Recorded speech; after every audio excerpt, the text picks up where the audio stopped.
बोलिए सत्यनारायण भगवान की जय, विष्णु भगवान की जय, लक्ष्मी नारायण भगवान की जय। एक समय नैमिषारण्य तीर्थ में शौनकादि 88,000 ऋषियों ने श्री सूत जी से पूछा कि हे प्रभो, इस कलयुग में वेद विद्या रहित मनुष्यों को प्रभु भक्ति किस प्रकार मिलेगी तथा उनका उद्धार कैसे होगा।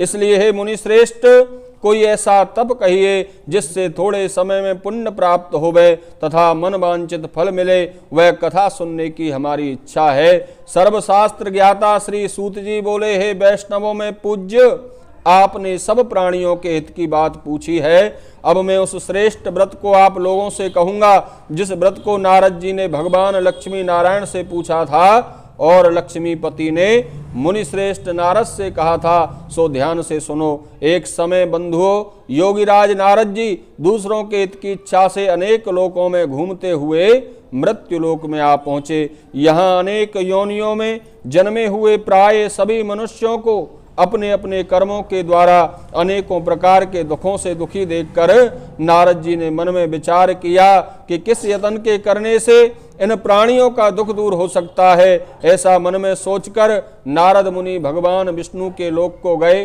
वहां श्वेत वर्ण और 4 भुजाओं वाले देवों के इस नारायण को देखकर, जिनके हाथों में शंख चक्र गदा और पद्म थे तथा वनमाला पहने हुए थे, नारद मुनि देखकर स्तुति करने लगे। बोले, हे भगवान, आप अत्यंत शक्ति से संपन्न हैं, मन तथा वाणी भी आपको नहीं पा सकता, आपका आदि मध्य अंत नहीं है। हे निर्गुण स्वरूप, सृष्टि के कारण सब भक्तों के कष्टों को दूर करने वाले प्रभु, आपको मेरा नमस्कार है। इस प्रकार बंधुओं, नारद मुनि से स्तुति सुनकर भगवान विष्णु बोले, हे मुनि श्रेष्ठ, आपके मन में क्या है? आपका किस काम के लिए यहाँ आगमन हुआ है? सब निसंकोच कहो।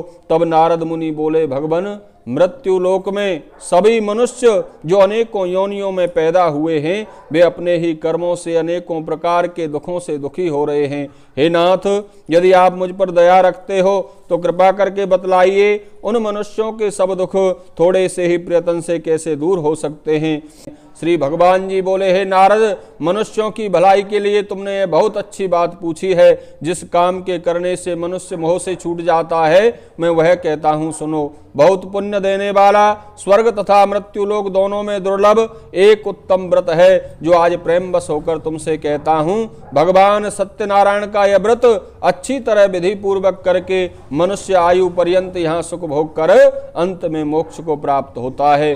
श्री भगवान के वचन सुनकर बंधुओं, नारद मुनि बोले, भगवान, उस व्रत का फल क्या है, क्या विधान है और किसने यह व्रत किया और किस दिन यह व्रत करना चाहिए, सो विस्तार से कहिए। भगवान बोले, दुख शोक आदि को दूर करने वाला, धन धान्य को बढ़ाने वाला, सौभाग्य तथा संतान को देने वाला यह व्रत सब स्थानों पर विजयी करने वाला है। किसी भी दिन मनुष्य भक्ति और श्रद्धा के साथ भगवान सत्यनारायण की प्रातः काल के समय ब्राह्मणों और बंधुओं के साथ धर्मपरायण होकर पूजा करे, भक्ति भाव से नैवेद्य, केले का फल, घी, दूध और गेहूं का चून सबाया लेवे, गेहूं के अभाव में साठी का चून, शक्कर तथा गुड़ ले और सब भक्षण योग्य पदार्थों को एकत्रित करके भगवान के सामने अर्पण कर देवे तथा बंधुओं सहित ब्राह्मणों को भोजन कराए, पश्चात स्वयं भोजन करे और नृत्य गीत आदि का आचरण करते हुए भगवान सत्यनारायण का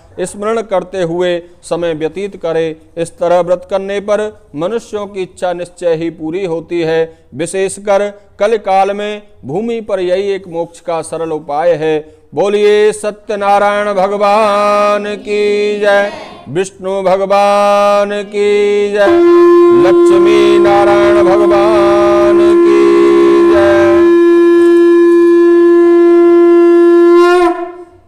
दूसरा अध्याय। श्री सूत जी बोले, हे ऋषियों, जिसने पहले समय में इस व्रत को किया है, अब उनका इतिहास कहता हूँ, ध्यान से सुनो। सुंदर काशीपुरी नगरी में एक अत्यंत निर्धन ब्राह्मण रहता था। वह भूख और प्यास से बेचैन हुआ नित्य पृथ्वी पर घूमता था। ब्राह्मणों से प्रेम करने वाले भगवान ने ब्राह्मण को दुखी देखकर बूढ़े ब्राह्मण का रूप धर उसके पास जाकर आदर से पूछा, हे विप्र, नित्य दुखी हुआ पृथ्वी पर क्यों घूमता है? हे श्रेष्ठ ब्राह्मण, यह सब मुझसे कहो, मैं सुनना चाहता हूँ। ब्राह्मण बोला, मैं एक निर्धन ब्राह्मण हूँ और भिक्षा के लिए पृथ्वी पर फिरता हूँ।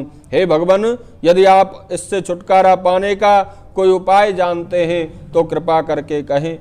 सत्यनारायण का रूप धारण करने वाले वृद्ध ब्राह्मण ने उस निर्धन ब्राह्मण से कहा, हे ब्राह्मण, यदि तू इस भिक्षावृत्ति से निवृत्त होना चाहता है, इससे छूटना चाहता है, तो तू भगवान सत्यनारायण का पूजन कर, भगवान सत्यनारायण का व्रत कर, क्योंकि भगवान सत्यनारायण मन वांछित फल देने वाले हैं। ब्राह्मण को व्रत का सारा विधान बतलाकर बूढ़े ब्राह्मण का रूप धारण करने वाले श्री सत्यनारायण भगवान अंतर ध्यान हो गए। जो ब्राह्मण ने मुझे व्रत बतलाया है मैं उसको करूंगा, ऐसा निश्चय करने पर उस निर्धन ब्राह्मण को रात में नींद भी नहीं आई। वह बेचारा सवेरे जल्दी उठकर भगवान सत्यनारायण के व्रत का मन में संकल्प करके भिक्षा के लिए चल दिया।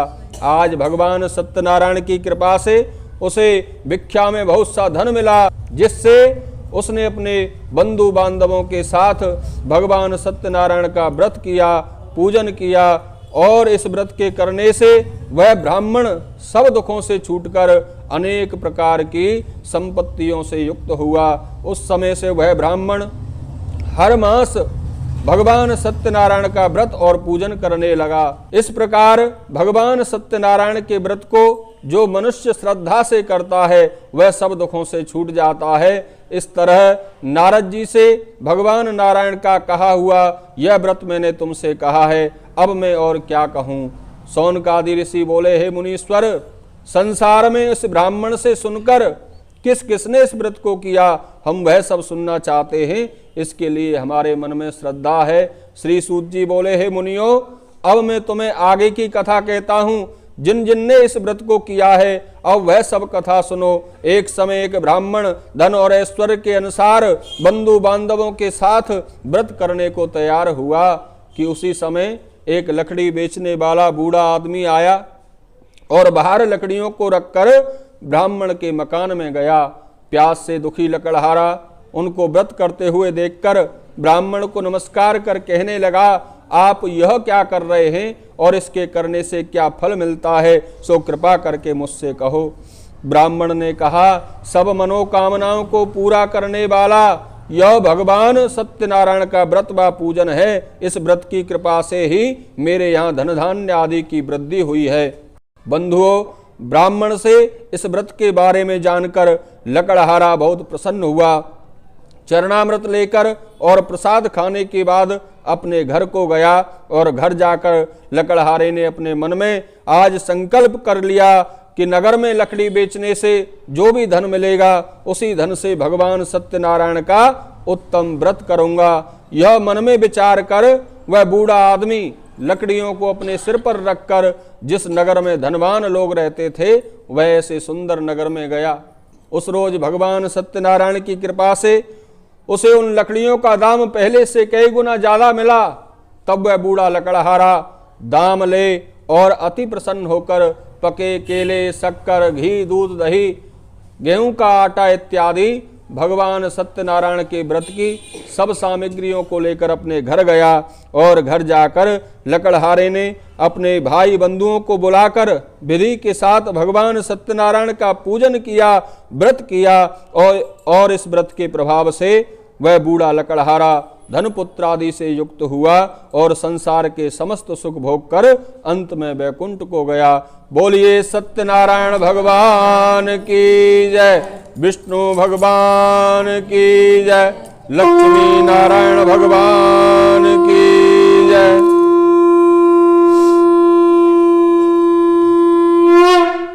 तीसरा अध्याय। श्री सूत जी बोले, हे श्रेष्ठ मुनियों, अब आगे की कथा कहता हूं, सुनो। पहले समय में उल्का मुख नाम का एक बुद्धिमान राजा था। वह सत्य वक्ता और जितेंद्रिय था। प्रतिदिन देव स्थानों पर जाता तथा गरीबों को धन देकर उनके कष्ट दूर करता था। उसकी पत्नी भी कमल के समान मुख वाली और सती साध्वी थी। भद्रशिला नदी के तट पर उन दोनों ने श्री सत्यनारायण भगवान का व्रत किया।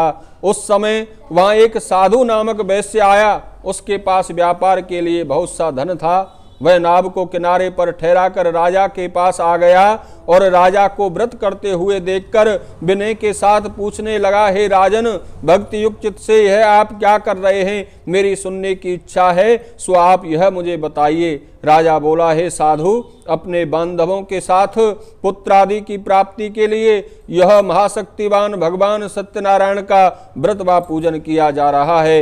राजा के वचन सुनकर बंधुओं साधु आदर से बोला, हे राजन, मुझसे इसका सब विधान कहो, मैं भी आपके कथन अनुसार इस व्रत को करूंगा। मेरे भी कोई संतान नहीं है और इससे निश्चय ही मुझे संतान की प्राप्ति होगी, ऐसा मेरे मन में विश्वास है। राजा से सब विधान सुनकर व्यापार से निवृत्त हो साधु आनंद के साथ घर गया और घर जाकर साधु ने अपनी स्त्री से संतान देने वाले उस व्रत का समाचार सुनाया और कहा कि देवी, जब हमारे संतान होगी तब हम भगवान सत्यनारायण का उत्तम व्रत करेंगे। ऐसे वचन साधु ने अपनी स्त्री लीलावती से कहे। एक दिन संसारिक धर्म में प्रवृत्त होकर भगवान सत्यनारायण की कृपा से उनकी पत्नी गर्भवती हो गई तथा 10वें महीने में उनके यहाँ सुंदर कन्या का जन्म हुआ। दिनों दिन कन्या बड़ी होने लगी। कन्या का नाम कलावती रखा गया। तब लीलावती ने अपने पति को याद कराया। बोली, आपको याद है, आपने संकल्प किया था कि जब हमारे संतान होगी तब हम भगवान सत्यनारायण का व्रत करेंगे। अब आप अपना संकल्प पूरा कीजिए। साधु बोला, हे प्रिय, इसके विवाह पर हम इस व्रत को करेंगे। इस प्रकार साधु अपनी पत्नी को आश्वासन देकर व्यापार करने के लिए चला गया और व्यापार में मस्त हो गया। काफी समय बीत जाने के बाद जब साधु अपने नगर आया और नगर में सखियों के साथ अपनी बड़ी हुई पुत्री को देखा तो साधु ने तुरंत दूत बुलाकर कहा कि पुत्री के वास्ते कोई सुयोग्य वर देख कर लाओ। साधु की आज्ञा पाकर दूत कंचन नगर पहुंचा और वहां पर बड़ी खोज और देखभाल कर लड़की के वास्ते सुयोग्य वाणिक पुत्र को ले आया। उस लड़के को देखकर बंधुओं साधु ने प्रसन्नचित अपनी पुत्री का विवाह उसके साथ कर दिया, किंतु दुर्भाग्य से विवाह के समय में भी वह उस व्रत को करना भूल गया। तब श्री भगवान क्रोधित हो गए और श्राप दिया कि तुम्हें दारुण दुख प्राप्त होगा। अपने कार्य में कुशल साधु अपने जमाई सहित समुद्र के समीप स्थित रतनपुर नगर में गया और वहां दोनों ससुर जमाई चंद्रकेतु राजा के उस नगर में व्यापार करने लगे। एक रोज भगवान सत्यनारायण की माया से प्रेरित कोई चोर राजा के धन को चुराकर भागा जा रहा था, किंतु चोरों ने देखा कि राजा के दूत उनके पीछे आ रहे हैं, तो चोरों ने घबराते हुए राजा के धन को वहीं चुपचाप रख दिया जहां वो ससुर जमाई ठहरे हुए थे।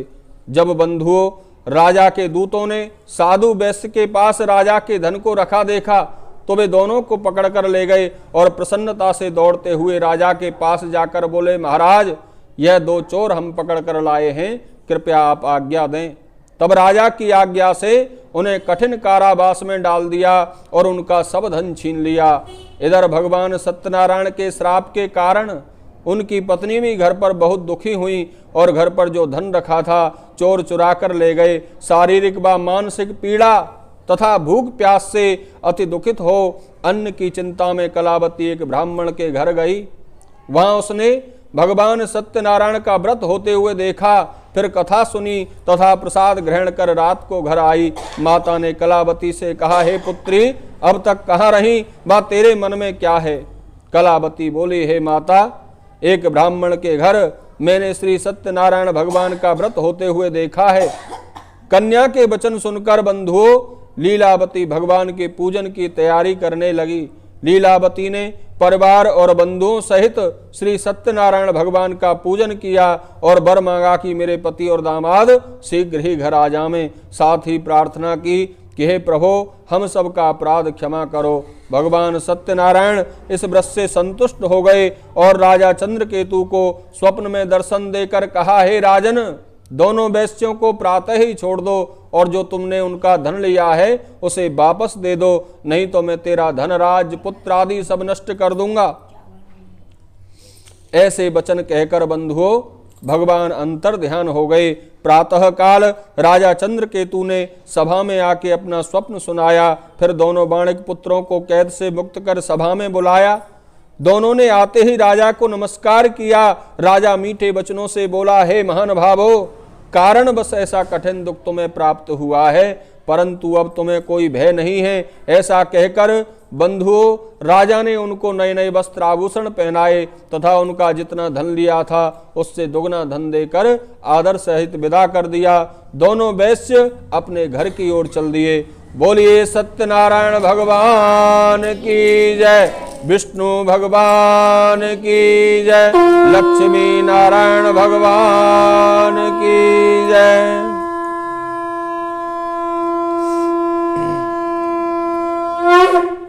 चौथा अध्याय। श्री सूत जी बोले, वैश्य ने मंगलाचार करके यात्रा प्रारंभ की और अपने नगर की ओर चला। उनके थोड़ी दूर निकलने पर दंडी वेशधारी भगवान सत्यनारायण ने उनसे पूछा, हे साधु, तेरी नाभ में क्या है? अभिमानी बाणिक हंसता हुआ बोला, हे दंडी, आप क्यों पूछते हो? क्या धन लेने की इच्छा है? अरे मेरी नाभ में तो बेल पत्ते आदि भरे हुए हैं। वैश्य का कठोर वचन सुनकर भगवान ने कहा, तुम्हारा वचन सत्य हो। ऐसा कहकर बंधुओं दंडी वेशधारी भगवान वहां से कुछ दूर जाकर समुद्र के किनारे बैठ गए। साधु ने नित्य क्रिया करने के बाद जब नाव को ऊंची उठी देखा तो अचंभे में पड़ गया और नाव में बेल पत्ते आदि देखकर मूर्छित होकर जमीन पर गिर पड़ा। फिर मूर्छा खुलने पर अत्यंत शोक प्रकट करने लगा। तब उसका दामाद बोला, आप शोक ना करें, यह दंडी का श्राप है, अतः हमें उनकी ही शरण में चलना चाहिए, तभी हमारी मनोकामना पूरी होगी। दामाद के वचन सुनकर बंधुओं साधु बाणिक दंडी भगवान के पास पहुंचा और अत्यंत भक्ति भाव से नमस्कार करके बोला, हे भगवान, आपकी माया से मोहित ब्रह्मा आदि भी आपके रूप को नहीं जानते, तब मैं अज्ञानी कैसे जान सकता हूं? आप प्रसन्न होइए, मैं अपने सामर्थ्य के अनुसार आपकी पूजा करूंगा, मेरी रक्षा करो और पहले के समान ही नौका में धन भर दो। उसके भक्ति युक्त वचन सुनकर भगवान प्रसन्न हो गए और उसकी इच्छा अनुसार वर देकर अंतर ध्यान हो गए। बंधुओं तब उन्होंने नाव पर आकर देखा कि नाव पहले के समान ही धन से भरी हुई है। फिर वह भगवान सत्यनारायण का पूजन कर अपने साथियों सहित अपने नगर की ओर चल दिया। जब साधु अपने नगर के निकट पहुंचा तब एक दूत को घर भेजा। दूत ने साधु के घर जाकर उसकी स्त्री को नमस्कार कर कहा कि आपके पति और दामाद नगर के समीप आ गए हैं। ऐसा वचन सुनकर साधु की स्त्री ने बड़े हर्ष के साथ, बड़ी प्रसन्नता के साथ भगवान सत्यदेव का पूजन कर अपनी पुत्री से कहा, हे पुत्री, मैं अपने पति के दर्शन को जा रही हूँ, तू पूजा पूर्ण करके शीघ्र ही आ जाना। माता के ऐसे वचन सुनकर कलावती भगवान का प्रसाद छोड़कर पति के पास चली गई। प्रसाद की अवज्ञा के कारण भगवान सत्यदेव रुष्ट हो गए और उसके पति को नाव सहित पानी में डुबो दिया। कलावती अपने पति को ना देखकर रोती हुई जमीन पर गिर गई। इस तरह नौका को डूबा हुआ तथा कन्या को रोता देख साधु दुखित हो बोला, हे प्रभो, मुझसे या मेरे परिवार से जो भूल हुई है उसे क्षमा करो। उसके दीन वचन सुनकर बंधुओं सत्यनारायण भगवान प्रसन्न हो गए और आकाशवाणी हुई कि हे साधु, तेरी कन्या मेरे प्रसाद को छोड़कर आई है, इसलिए इसका पति अदृश्य हुआ है। यदि वह घर जाकर प्रसाद खाकर लौटे तो इसे पति अवश्य मिलेगा। ऐसी आकाशवाणी सुनकर कलावती घर पहुंची और घर पहुंचकर भगवान सत्यनारायण से क्षमा याचना करके प्रसाद ग्रहण किया। फिर आकर अपने पति के दर्शन किए। तत्पश्चात साधु ने बंधु बांधवों सहित भगवान सत्यदेव का विधि पूर्वक पूजन किया और उस दिन से वह प्रत्येक पूर्णिमा को भगवान सत्यनारायण का व्रत व पूजन करने लगा और फिर इस लोक का सुख भोग कर अंत में स्वर्ग को चला गया। बोलिए सत्यनारायण भगवान की जय, विष्णु भगवान की जय, लक्ष्मी नारायण भगवान की जय। 5वां अध्याय। श्री सूत जी बोले, हे ऋषियों, मैं और भी कथा कहता हूं, सुनो। प्रजा पालन में लीन तुंगध्वज नाम का एक राजा था। उसने भी भगवान का प्रसाद त्याग कर बहुत दुख पाया। राजा एक बार वन में गया और वन्य पशुओं को मारकर बड़ के नीचे आया। वहां उसने ग्वालों को भक्ति भाव से बांधवों सहित भगवान सत्यनारायण का पूजन करते हुए देखा, परंतु राजा देखकर भी अवमानवश वहां नहीं गया और ना ही भगवान को नमस्कार किया। जब ग्वालों ने भगवान का प्रसाद राजा के सामने रखा तो वह प्रसाद को त्याग कर अपनी सुंदर नगरी को चला गया। लेकिन बंधुओं, वहीं उसने अपना सब कुछ नष्ट पाया तो वह जान गया कि यह सब भगवान ने किया है। तब वह विश्वास कर ग्वालों के समीप गया, विधि पूर्वक पूजन कर भगवान सत्यनारायण का प्रसाद खाया तो भगवान सत्यनारायण की कृपा से सब कुछ पहले जैसा था वैसा ही हो गया और फिर दीर्घ काल तक सुख भोग कर अंत में स्वर्ग को गया। जो मनुष्य इस परम दुर्लभ व्रत को करता है, भगवान सत्यनारायण की कृपा से उसे धन धान्य की प्राप्ति होती है तथा सब मनोरथ पूर्ण होकर अंत में वैकुंठ धाम की प्राप्ति होती है। जिन्होंने पहले समय में इस व्रत को किया, अब उनके दूसरे जन्म की कथा कहता हूं। वृद्ध सदानंद ब्राह्मण ने सुदामा का जन्म लेकर मोक्ष को पाया। उल्कामुख नाम का राजा दशरथ होकर वैकुंठ को प्राप्त हुआ और साधु नाम के वैश्य ने मोरध्वज बनकर अपने पुत्र को आरे से चीरकर मोक्ष को प्राप्त किया और महाराज तुंगध्वज ने स्वयंभू होकर भगवान में भक्ति युक्त कर्म करके मोक्ष को प्राप्त किया। बोलिए सत्यनारायण भगवान की जय, विष्णु भगवान की जय, लक्ष्मी नारायण भगवान की